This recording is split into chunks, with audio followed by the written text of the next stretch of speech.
One of the reasons that I wanted to do Right or Wronger in the first place was to talk about the stress of the writing life and maybe some of the solutions for dealing with the stress, but really, probably mostly the stress. And the reason that I haven't actually made a video in 2 years is because of the stress. So, just wanted to share a quick thing that happened. Trying to balance writing with a life is just, not an easy thing, as any of you are trying to do it. No. But life itself, just everyday life, is complicated enough. But when things like family illness or problems happen, of course it gets that much harder. So, my husband, a couple of years ago, got walloped with, a big medical diagnosis, something very serious. And, you know, we're managing it. We're like, kind of keeping the family going, and I'm still working full time and all that's going on. But essentially the real stuff that's going on is big and painful and scary and distracting and time consuming.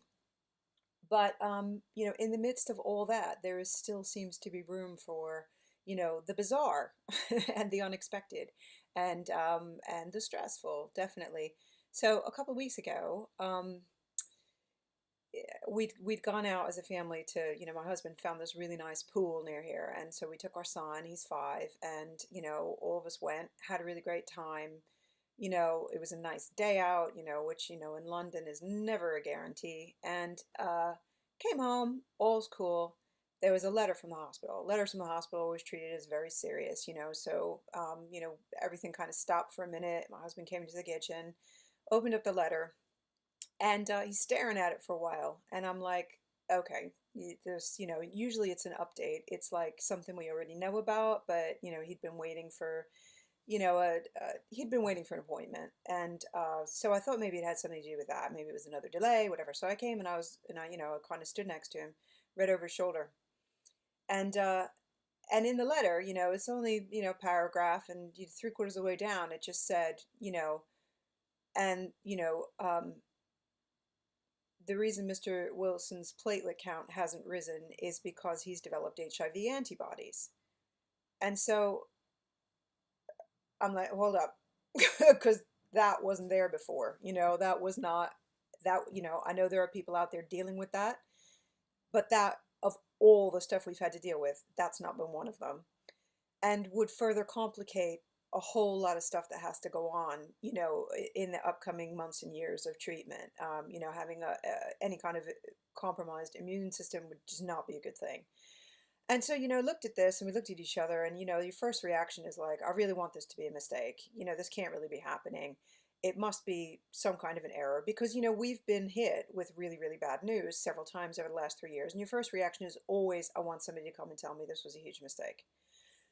So we start Googling, right? And all I want to say is like, holy, just do not Google anything about HIV without like guidance or, somebody next to you, because whoa, there's loads of stuff out there and a lot of it's really scary. I realize HIV is not, it's not the death sentence that it was when we were younger. And, people of my generation, when they see HIV, that's your first reaction is like, holy, and then it's like, okay, wait, calm down, hold on, this is not the same picture it used to be, but still, we'd rather it not be there.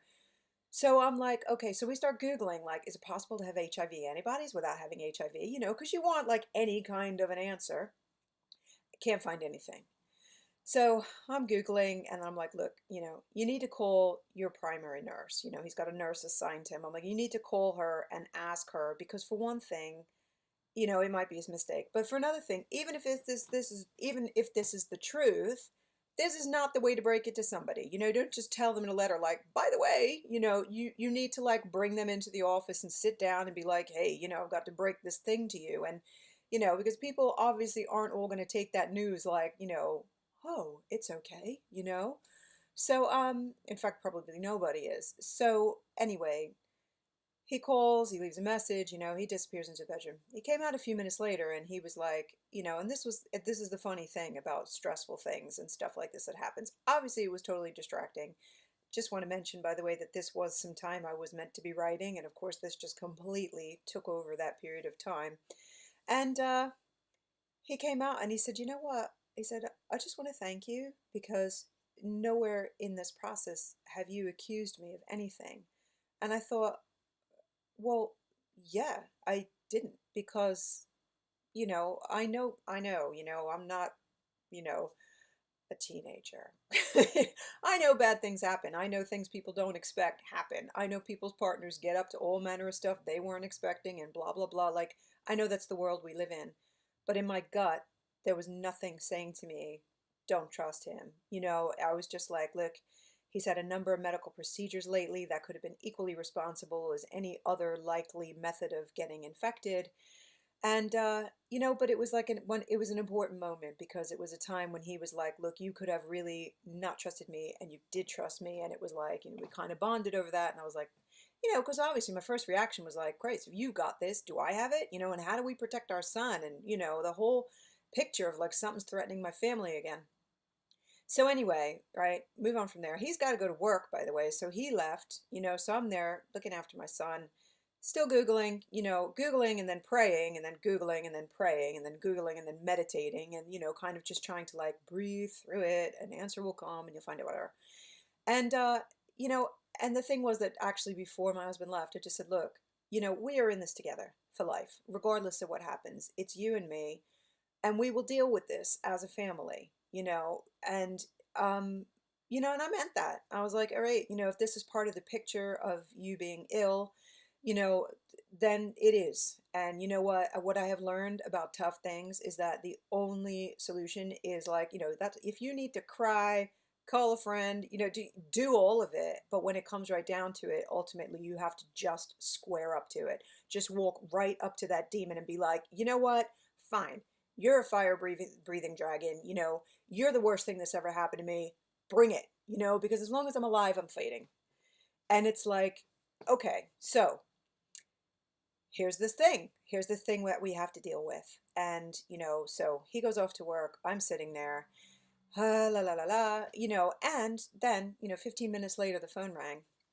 And and he was, as my husband, he was like, I'm on the bus, right? He always whispers he's on the bus because, like, we live in London and we hate people who speak really loudly on their phones in public transportation. It's like, it's annoying as can be. And so we never want to be those people, even when it's something like really, really important, as this was like arguably important. He's still like British above and beyond everything else and was just like, I'm on the bus. And so I'm like, yeah, okay, but he sounded kind of lifted up a little bit. And I thought, all right. He went, the nurses just called me back and she was really, really apologetic. And it was like, I could just feel myself like start to decompress. But at the same time, I was still like, what? And he said, yeah, she really bent over backwards apologizing. He said, and I was like, all right. So he said, yeah, she looked at the letter again and it was a typo. It was a typo.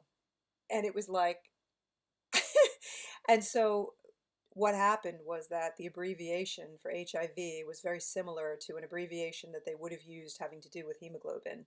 And abbreviations were things that they were so used to using, that basically they kind of stopped seeing it. When you've typed out millions, I used to do medical transcription, and I know that when you have done loads and loads and loads and loads of anything like that, you do stop seeing it. It's just like typos, typos of any kind, and let me just say this because like the number one criticism of Magic America has been about typos. And I'm like, you know what? I'm not a person who like writes a book, write a book in 30 days and like stick it on the internet, That book was read, it was reread, it was rewritten many, many, many, many, many times. And at some point you have to just draw a line under the fact that you stop seeing typos. And this is what had happened to this woman, and there's no way I was gonna like persecute her and then just be like, oh, but by the way, my book is out there like fighting for its own, amongst all the, other self-published authors out there, but my typos are okay, but F you. And so but that actually wasn't even what I was thinking of at the time. Honestly, like my husband and I, we both know, I mean, having come from America myself, I know that like, this is like lawsuit territory.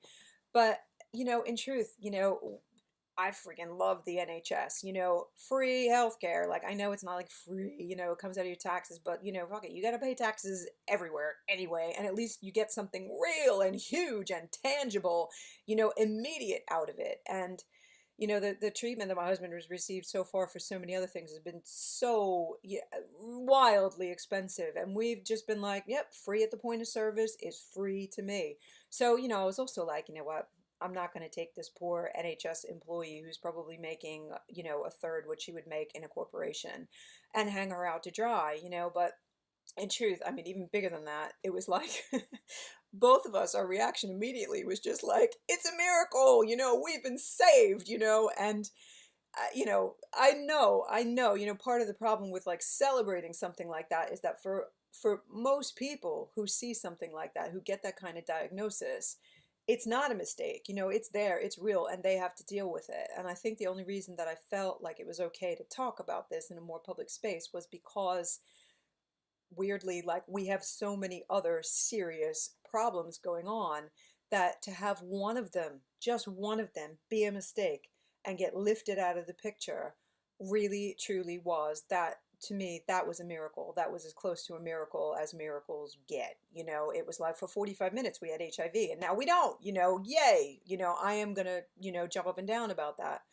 But anyway, it's just to say that regardless of what happens, we just keep going. And so, regardless of what is happening with you, if you want to write, if you want to make it through this, it's like know that there are other people out there who are going through really challenging stuff and just getting back to that laptop, over and over and over and over again. If that's your dream, that's got to be your North Star. You need to keep heading towards that.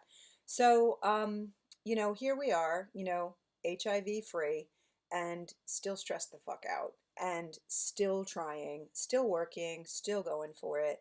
And I hope that you're doing the same. So, it's been a long time. I hope to not make it quite as long again. And, look after yourself. Really do take care of yourself because this is not an easy road. Bye.